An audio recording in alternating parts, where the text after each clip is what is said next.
8.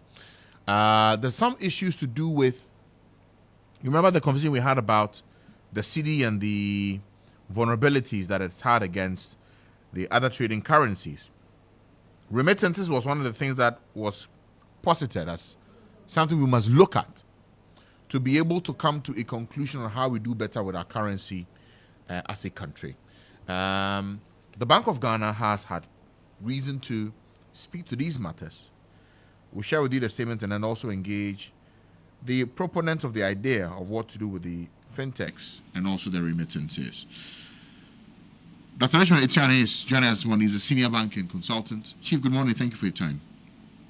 Good morning, sir. How are you, sir? I am well. I'm trusting that you're also well and keeping safe, sir. Oh, by His grace, I'm doing very, very well. Right.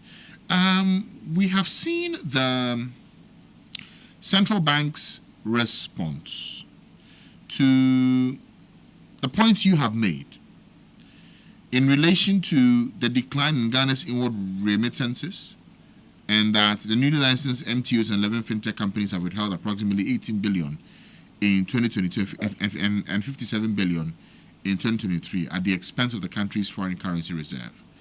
The bank says, and I want to read exactly what it says so I can pick your thoughts on it. It says, Ghana has seen a consistent increase in remittance inflows year on year, Bank of Ghana and the World Bank data. The Bank of Ghana does not license MTOs since such companies are based abroad. The bank, however, conducts the due diligence on MTOs who partner local banks and or fintechs to deliver remittances into Ghana as part of the authorization process. Furthermore, all remittance inflows are credited to the nostro account of partner banks of payment service providers. As such, no PSP holds any forex inflows from inward remittances. The partner banks credit the local Cedi accounts of PSPs for onward transfer to beneficiaries. Mr. Tiani, what do you make of the central bank's response to the points you make about remittances and the threats to our forex liquidity? Thank you very much, and good morning. And good morning to your cherished listeners. It is very interesting. You know, he said remittances has been growing. I mean, it has been stagnating. Let me have the figures. The World Bank in 2019 said that Ghana received 4.1 as against the Bank of Ghana data of 2 billion. The same 2022, it said 2020 it was 4.3. We received 2.3. And then it went down in 2021. It went down at 2.1. And consistently, it's been 2.1, 2.1. And even the half-year figure, which the governor said, is 1.3 billion. So from the data I have, the remittances has not been growing. It has stagnated consistently and even declined a bit in 2021, 2022. Except when we go to 2023, which we haven't got the full data, which is 1.3. Even if I double it, it will be 2.6. So against 5.2 billion of the World Bank data. So I don't know where he got the statement from. And I don't know whether he has actually gone through the data to say it has been consistent. So that is my first point of interest.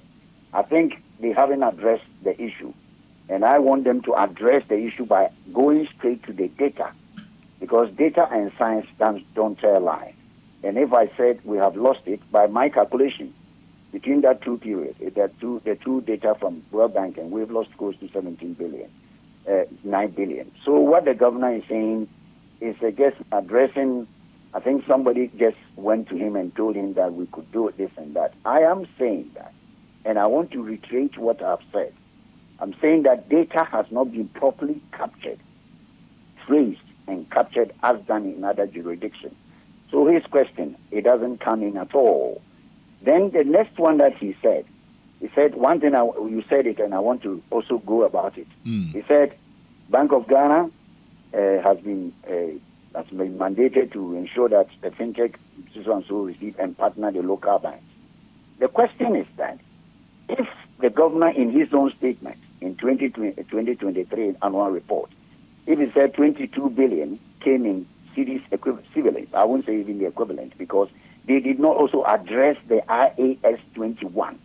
The IAS 21 say that in your report, currency translation must state IAS 21. You must state the value of the currency that came into your country. So I'm saying that if you say 22 billion in 2022, 257 billion, he did not even comply with the IAS 21. So that is my point. And the sad thing about it is that the governor is saying that some banks have. I want governor to tell me which of the banks did these fintech partner and remitted the money that we're talking about, because I have it on information that banks do not even go there for the money. So I don't know. So governor should be very bold. And I've issued a statement, and I want him to be very bold and clear and tell us that which partner institution, local banks, got the 57 billion and got the 3 billion. Should they have all received this money? The data between the World Bank and Ghana government will be very, very close, marginally too close to call. So what he's saying that I don't think they have gone through the statement that I issued, and I want them to go back and do the calculations and tell me that where did this 57 billion Cedi, which bank in this country benefited? And also in the Ghana balance sheet, which I have also got copies, I didn't see any remittances from the fintech, which has been captured in the audited by the accounts audited by the Auditor General. So I find it quite unbelievable that people are saying that they're just refuting it by not addressing the issues. My issues are very simple. The difference between the World Bank data, which I have cross-checked, even from the local director. So I'm saying that if Governor Addison is saying that it has been growing and the partner, local banks are, let him come forward and tell me that this institution benefited from the 57 billion equivalent of the dollars. And if I should add that one even to that, then I'll get close to the World Bank data. But as he hasn't done it, I find that statement quite unfortunate. Very, very unfortunate. And I don't want to be a political banter. I want them to address the issue. Because if you look at their statement, my brother, it is about narrative, quantitative and narrative. It's not qualitative. And I'm talking about qualitative analysis of data, not quantitative, qualitative and narrative. We did this, we did that, we did that. I think the statement is not right. And the governor, I plead with him and I beg him that he should go and let the person who wrote the thing address the gaps between the World Bank data and the Bank of Ghana data in respect of the remittances. If he does that and I do the reconciliation, then I will say Ghana has traced and tracked and captured all remittances under the Foreign Exchange Act 2006 Act 723. As what he has done, my brother, I want to take your medium to tell him that the rebuttal it's misleading. It's misleading, and it's full of inaccuracies, because I've sat down and I've gone through one by one. Let them be humbled enough. I'm not saying I'm the best. Let them be humbled and do what the Kenyans, Sri Lanka, Bangladesh are doing in capturing remittances, rather than issuing the rebuttal that the money has gone into. The 57 billion cedis equivalent, 5 billion, and the 22 billion equivalent. If it had gone into it, I can tell you that the city will be firmer, strong, and even possibly appreciate, because these people have not, and I will say it without fear of favor, that these remittances monies has not found themselves into the local partner bank. That is what I'll say for the time being. In the response that's given by the central bank, they also made the point that the central bank does not and has not licensed any MTU, and that Ghana does not operate two foreign exchange systems. Both banks and fintechs who engage in inward remittance services do regularly submit prudential returns to the Bank of Ghana as part of their regulatory obligations, and that banks and fintechs have the responsibility of complying with the Foreign Exchange Act 2006 and other legal and regulatory requirements. Thank you very much. Thank you very much. I said in this MTC, MTOs he's talking about, I'm specifically talking about licensing fintech. and the FinTech were licensed under Payment and Services and Settlement Act 987, 2019. And the foreign exchange has been in existence since 2020, 2006. And I'm saying that we don't operate two systems. But why is it that the other one is, as he said in his own statement, partner local banks to make sure that the local banks benefit from the foreign exchange? That statement is completely misleading.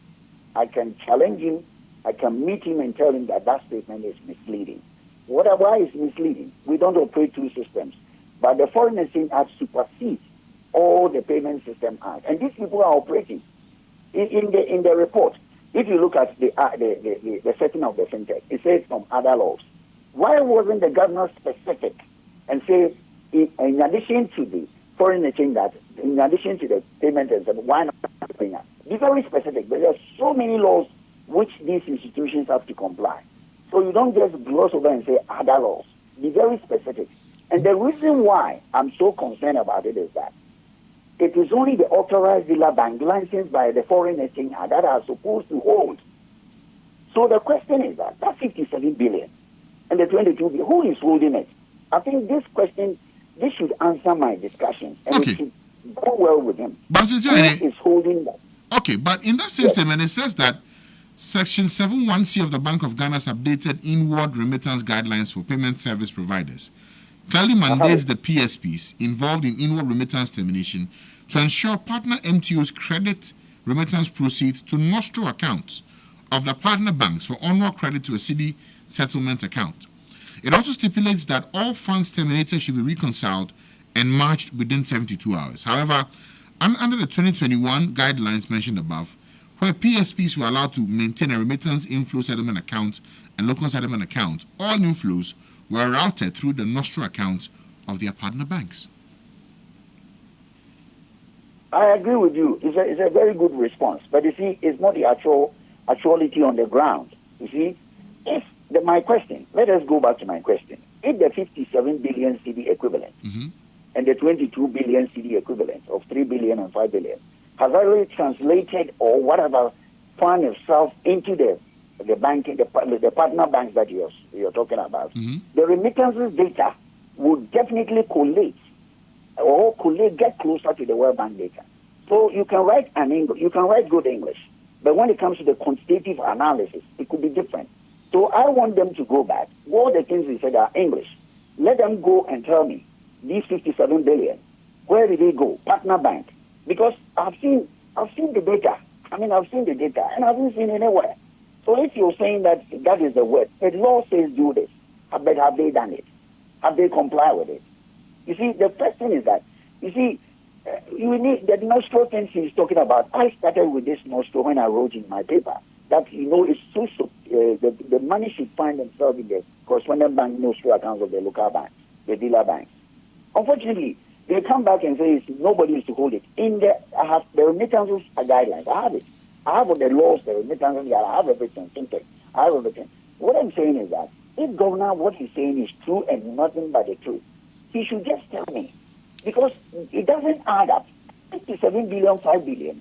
It is nowhere close near the Bank of Ghana remittances data audited by the Auditor General. No, it is not. We're talking about 2.1, 2 billion, 2.1 and 2 billion. And we're talking about 5 billion and 3 billion in 2 years. And we haven't even talked about, Governor hasn't even talked about what transpired between 2019 and 2022. These are the questions that people should be asking him and let him come forward. What happened before that? Because we've seen the 2022 and 2023. We haven't seen it. And I asked the question, where does this foreign exchange surface? If it surfaces in the Auditor General statement, there must be a note to it. There is nothing like that.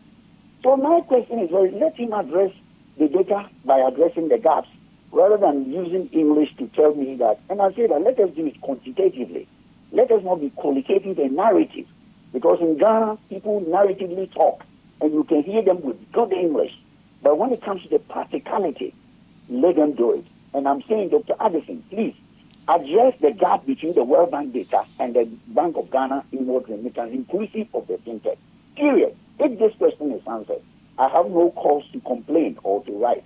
But until it's addressed properly, I would always talk about let him come and tell us this is what happened. Not just that they are supposed to partner the local banks. No, they're supposed to be different from partnering. They're supposed to partner. It's different from partnering. Let him let them get English. I have caused to talk to some of the banks. You'll be surprised and shocked. I won't disclose that bank. Immediately I wrote this paper. One of the banks called me, Doctor, you are seeing something which we've been now thinking about. How are we going to address this fintech? This is what a bank called me and told me. So my statement is not empirical. It's not just theoretical. It's also empirical. I have evidence. The person called me. I can't disclose the bank, a bank. So I want the governor to tell me. And if the government is able to address this for me, that the fintech money was transferred 57 billion civilian, went to this and this, I will keep my case closed. And then I'll go and reconcile my data with the World Bank data. And I'll say that Ghana tracked, traced, and captured all in rewards and remittances. And I won't have any cause to complain again. Thank you very much. All right. The last point that was made by the central bank in a statement in relation to the discrepancies you mentioned, they said that the authorization of fintechs to engage in remittances has not in any way complicated data collection and analysis, and that the engagement of MTUs, either by a bank or a fintech, requires authorization from the central bank. Additionally, the bank diligently monitors MTUs that partner Ghanaian banks and fintechs. Is it your understanding that they are not doing their job well in monitoring and tracking these fintechs and MTUs? Thank you very much. From the data in front of me and the analysis are done, then that bit of it is not true. Because I will say it and I want to repeat it. If they have tracked the 57 billion, the balances at Bank of the Auditor General statement will be close to 5 billion. But it is not. It is not. So why is he talking about it? So if they haven't done it, I think it's never too late for them to go back. Because you see, these are cash foreign reserves. I mean, in other countries, yesterday, if you care to listen, yesterday, country like India, the World Bank has said that they topped the world, their remittances of 112 billion in a year. And all these things have gone to make the Indian currency strong. Bangladesh, it also came last week, I think this week. Also remittances. Everybody is looking at the remittances. So we cannot just say that we say, people will say track and trace and track and capture. Let us validate it and get the currency into the banking system, as we used to do in the 80s, 90s, and 2000 when I was the treasurer and of a bank. I mean, we just go to Western Union or ADB and we get the money. And now the banks are crying, but they are all, sorry to say, they all don't have the courage to say what I'm saying. What I'm saying is what the banks are saying. I have empirical evidence and I can justify what I'm saying, but I will never disclose the source of that information. Let them do the right thing. If they do what I'm saying, address the issues, track and trace and capture all foreign remittances into the banking system, and my case I'll close my case as never even happened. All right. Dr. Remittances, I thank you very much for your time and for joining us. Thank you very, very much for giving me this wonderful opportunity to at least explain the rebuttal that I have issued. Thank you very much.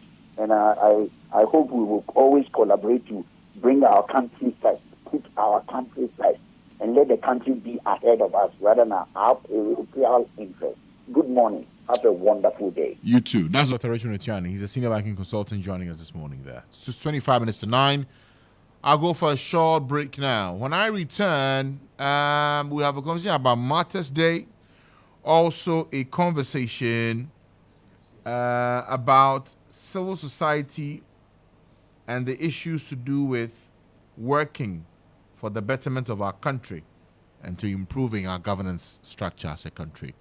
We're back after the break. Stay with us.